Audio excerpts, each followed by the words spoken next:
Bonjour ou bonsoir selon là où vous vous trouvez. Il est 19h45. L'heure est au journal parlé en langue française. À la présentation, Raymond Prosper Nyonguru. Voilà la charpente. Les usagers de transport en commun à mairie de Bujumbura ne sont pas contents du tout de 50 francs qui a été ajouté par personne comparativement au coût du carburant.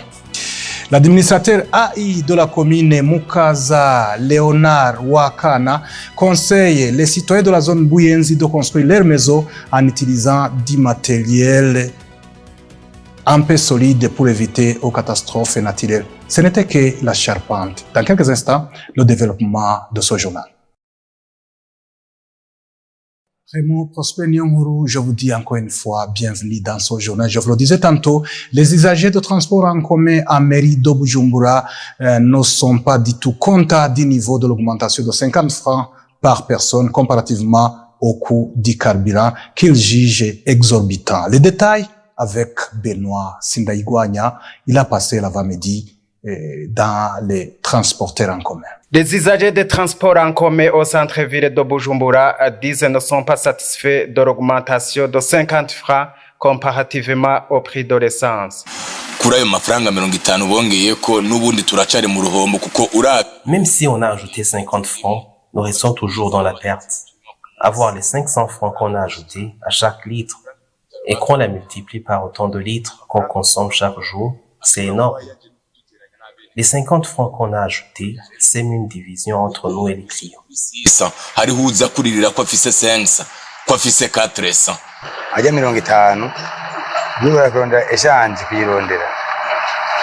Les 50 francs qu'on a ajoutés, c'est plus. Il n'y a pas de gain.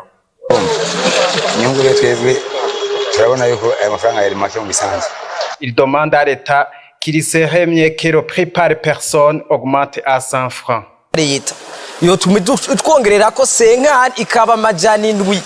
L'État devrait au moins augmenter les frais de bus à 700 francs. Sinon, nous travaillons à perte. Nous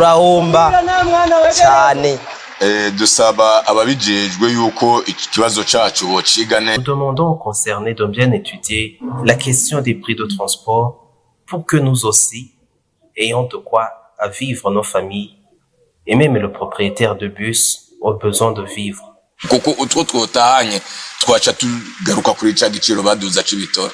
Vous saurez que le prix de l'essence augmente 2 fois en moins de 2 mois. Après la hausse du prix du carburant, le ministère du Commerce a vu à la hausse les prix de transport en commun, que ce soit à mairie de Bujumbura ou à l'intérieur du pays. Communément, dans la mairie de Bujumbura, le bus coûtera 650 francs.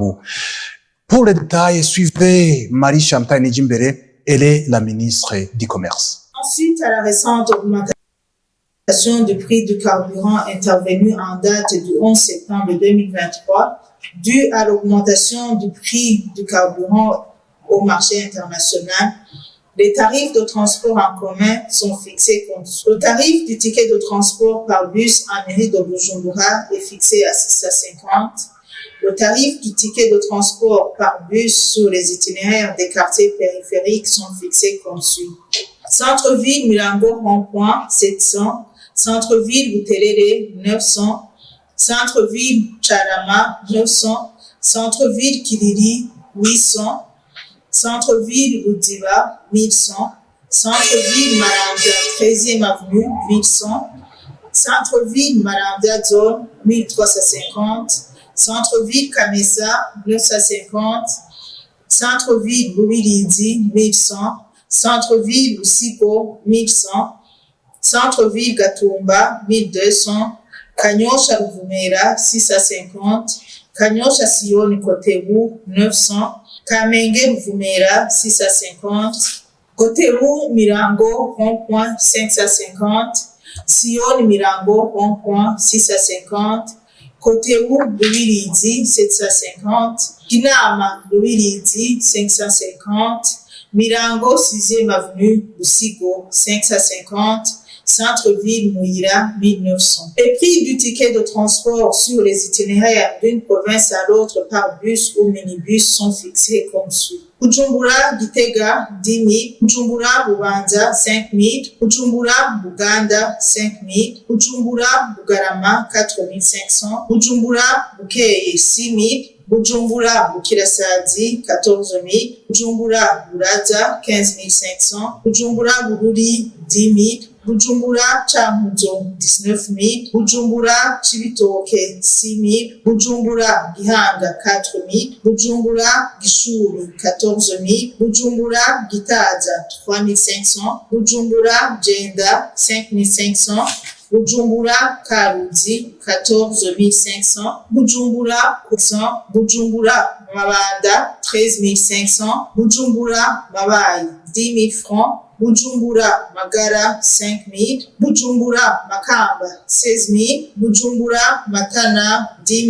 000, Bujumbura Binago 5 500, Bujumbura Mugamba 8 000, Bujumbura Muramvya 6 000, Bujumbura Musenyi 4 000, Bujumbura Masanganzira 14 500, Bujumbura Muyinga 17 500, Bujumbura Muzinda 3 000, Bujumbura Mwaro 7 000, Bujumbura Ngozi 12 500. L'administrateur AI de la commune Mukaza conseille les citoyens de la zone Buyenzi de construire leurs maisons en matériaux durables pour se protéger contre les catastrophes naturelles. C'est un reportage signé Raphaël Nyandwi. Après la destruction de plusieurs maisons par les vents violents dans la zone Buyenzi, l'administrateur AI de la commune Mukaza, Léonard Wakana, a visité les maisons emportées par le vent et il a eu l'occasion de nous faire part de la situation qu'il a constatée. On a constaté que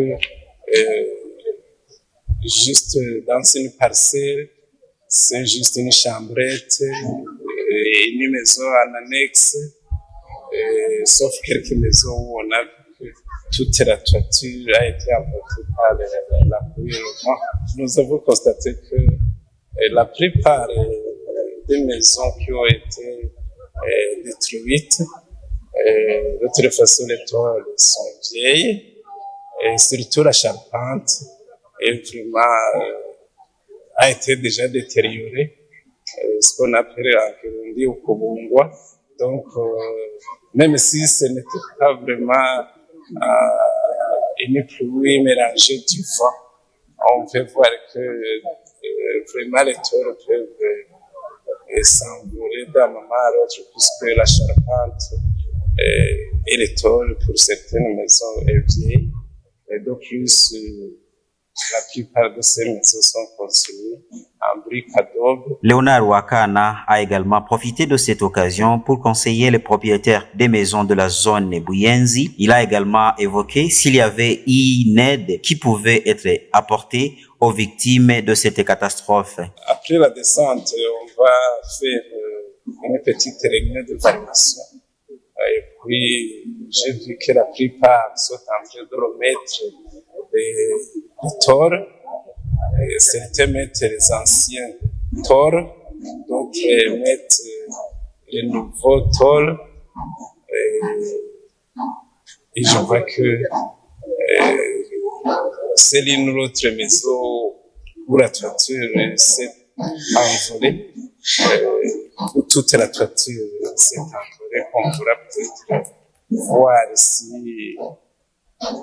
s'il y a quelque chose à faire. Les citoyens concernés de cette situation avec lesquels nous nous sommes entretenus ont déclaré qu'ils demandent de l'aide parce que beaucoup d'entre eux n'ont pas l'endroit où dormir, tandis que d'autres ne peuvent pas couvrir les toits qui ont été enlevés parce qu'ils n'ont pas d'argent et vivent dans une extrême pauvreté. L'administrateur AI de la commune Mukaza était accompagné avec le commandant zone Mukaza, le chef de poste Buyenzi, les travailleurs de la Croix-Rouge Burundi, les travailleurs du ministère de la Solidarité, ainsi que les chefs de quartier de la zone Buyenzi. Pour attirer les investisseurs étrangers, il faut créer un climat favorable d'affaires. Cela a été dit par le chercheur marocain lors d'un atelier organisé par le Centre de développement des entreprises. C'est un reportage signé Gilles Verne Nakima. Lors d'un atelier organisé par le Centre de développement des entreprises de Glarac,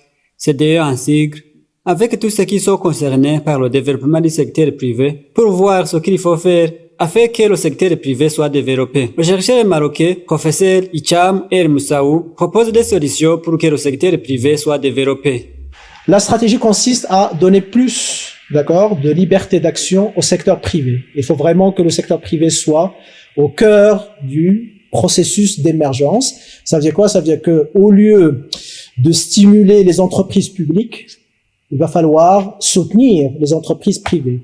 Que ce soit les micro-entreprises, les petites et moyennes entreprises, il faut vraiment qu'il y ait un climat d'affaires dans lequel ils peuvent s'exprimer librement, leur réduire la pression fiscale, l'harcèlement réglementaire, et bien évidemment, donc, améliorer la qualité des prestations de l'administration, c'est-à-dire ce qu'on appelle l'amélioration de la qualité de la gouvernance. Il suffit pas de construire une route, un aéroport, etc. Il faut l'entretenir, sinon tout l'investissement il sera perdu et on sera obligé de recommencer à zéro. Vous comprenez?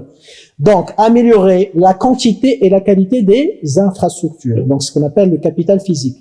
Ce chercheur nous dit ce qu'il faut faire pour attirer les investisseurs étrangers. Mais pour que l'investisseur étranger accepte d'investir au Burundi, qu'est-ce qu'il faut?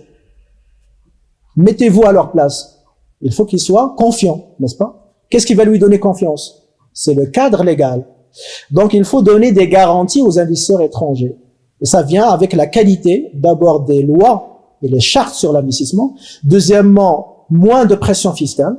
D'accord. Troisièmement, il faut que les réglementations aussi soient légères et soient flexibles. Donc, si on arrive à améliorer le cadre institutionnel, bien évidemment, donc les investisseurs ils vont voir des projets, des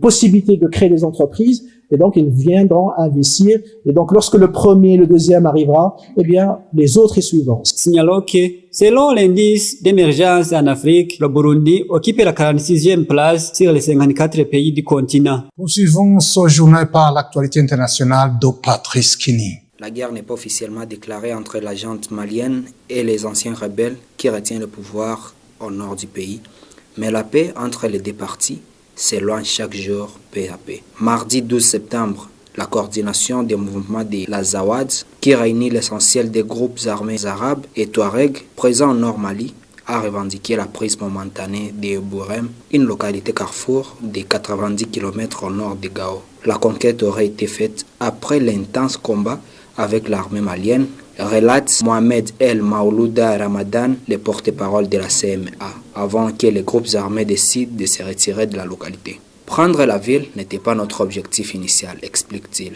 La veille, dans un communiqué intitulé « Communiqué en temps de guerre », la CMAL, composante du cadre stratégique permanent, la coalition de l'ensemble des mouvements politiques et militaires du nord du Mali, avait appelé tous les habitants de l'Azawad à se rendre sur le terrain pour contribuer à l'effort de guerre dans le but de défendre et protéger la patrie et ainsi reprendre le contrôle de l'ensemble du territoire national azawadien.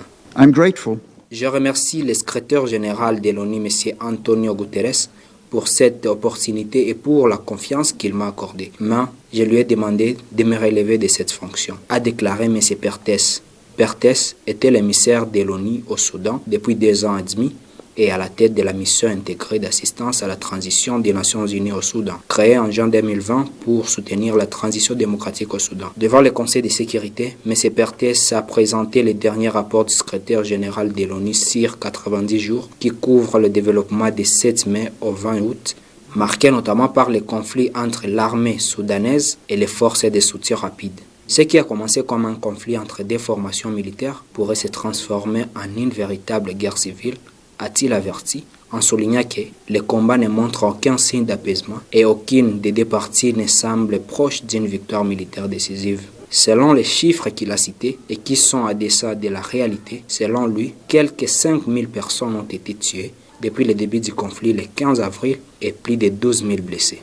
Berlin a annoncé mercredi 13 septembre suspendre l'accueil volontaire des demandeurs d'asile en provenance d'Italie, prévu par les accords européens, en raison d'une forte pression migratoire et du refus de Rome d'appliquer ces mêmes accords. Le mouvement allemand a informé Rome de sa décision fin août, a déclaré l'agence France Presse, un porte-parole des ministères de l'Intérieur. Cette suspension jusqu'à nouvel ordre concerne les mécanismes volontaires de solidarité européens qui organise une relocalisation des demandeurs d'asile à partir du pays d'arrivée dans l'Union européenne vers d'autres États membres volontaires afin de soulager les États comme l'Italie et la Grèce qui sont des portes d'entrée de l'Europe. Le règlement de Dublin, très controversé parmi les 27, prévoit que les pays d'arrivée d'un migrant dans l'Union européenne traitent sa demande d'asile.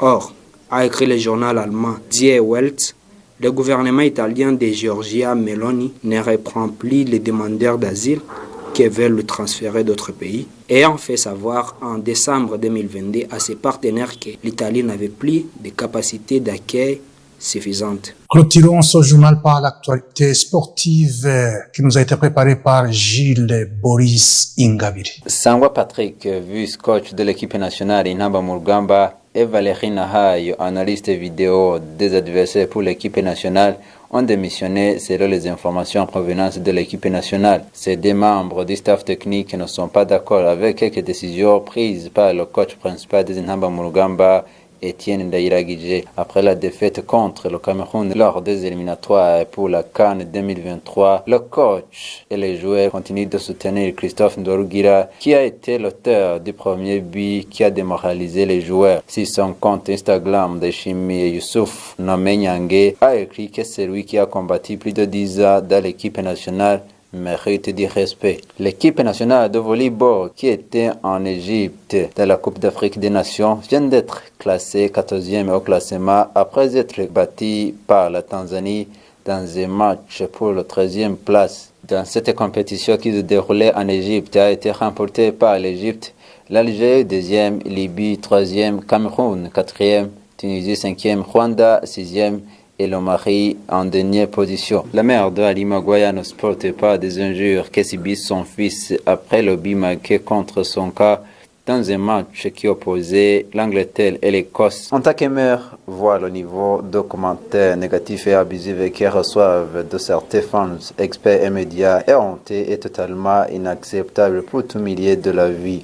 Peu importe que quelqu'un qui travaille ses chaussettes pour le club et le pays, a-t-elle indiqué la mère de Ali Maguire. Et c'est déjà officiel pour la liste des meilleurs candidats de la FIFA annoncée aujourd'hui avec 12 candidats, dont Julian Alvarez de Manchester City, Marcel Brozovic de l'Inter Milan, Kevin De Bruyne de Manchester City, Ilkay Gundogan de FC Barcelone, Erling Haaland de Manchester City, Bernard Rodri de Manchester City, Khvicha Kvaratskhelia de Naples, Kylian Mbappé de Paris Saint-Germain, Lionel Andrés Messi de l'Inter Miami en Major League Soccer, Victor Osimhen de Napoli, Declan Rice de Arsenal et Bernardo Silva de Manchester City. C'est par ici que nous mettons un point final à ce journal. Merci à vous tous qui le suivez. Merci à toute l'équipe de la rédaction. Raymond Prosper Nyonguru qui vous l'a présenté. Je vous souhaite de passer de bons moments en compagnie de votre télévision BTV. Je vous dis au revoir.